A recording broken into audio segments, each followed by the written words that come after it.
اے یہود و نصارا،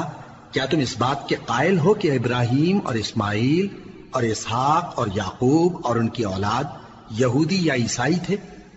اے پیغمبر، ان سے کہو کہ بھلا تم زیادہ جانتے ہو یا اللہ؟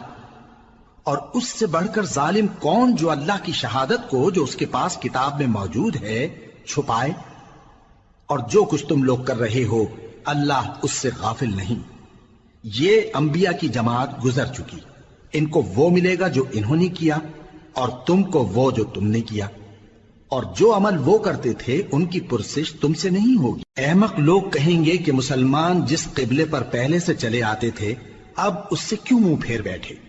تم کہہ دو کہ مشرق اور مغرب سب اللہ ہی کا ہے، وہ جس کو چاہتا ہے سیدھے رستے پر چلاتا ہے، اور اسی طرح ہم نے تم کو امت معتدل بنایا ہے تاکہ تم لوگوں پر گواہ بنو، اور پیغمبر آخر الزماں صلی اللہ علیہ وآلہ وسلم تم پر گواہ بنے۔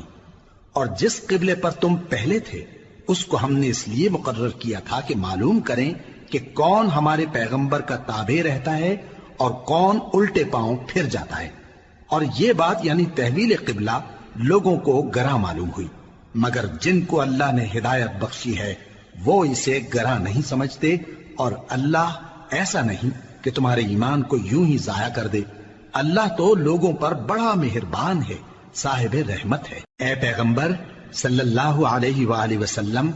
ہم تمہارا آسمان کی طرف منہ اٹھانا دیکھ رہے ہیں، سو ہم تم کو اسی قبلے کی طرف جس کو تم پسند کرتے ہو منہ کرنے کا حکم دیں گے، تو اپنا منہ مسجد حرام یعنی خانہ کعبہ کی طرف پھیر لو، اور تم لوگ جہاں ہوا کرو نماز پڑھنے کے وقت اسی مسجد کی طرف منہ کر لیا کرو۔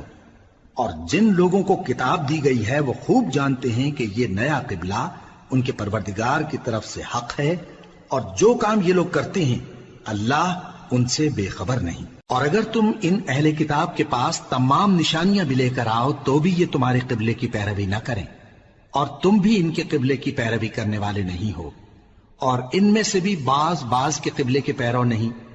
اور اگر تم باوجود اس کے کہ تمہارے پاس علم یعنی اللہ کا حکم آ چکا ہے ان کی خواہشوں کے پیچھے چلو گے تو ظالموں میں ہو جاؤ گے۔ جن لوگوں کو ہم نے کتاب دی ہے وہ ان پیغمبر آخر الزماں صلی اللہ علیہ وآلہ وسلم کو اس طرح پہچانتے ہیں جس طرح اپنے بیٹوں کو پہچانا کرتے ہیں، مگر ایک فریق ان میں سے سچی بات کو جان بوجھ کر چھپا رہا ہے۔ اے پیغمبر صلی اللہ علیہ وآلہ وسلم، یہ نیا قبلہ تمہارے پروردگار کی طرف سے حق ہے، تو تم ہرگز شک کرنے والوں میں نہ ہونا، اور ہر ایک شخص کے لیے ایک سمت مقرر ہے جدھر وہ عبادت کے وقت منہ کیا کرتا ہے۔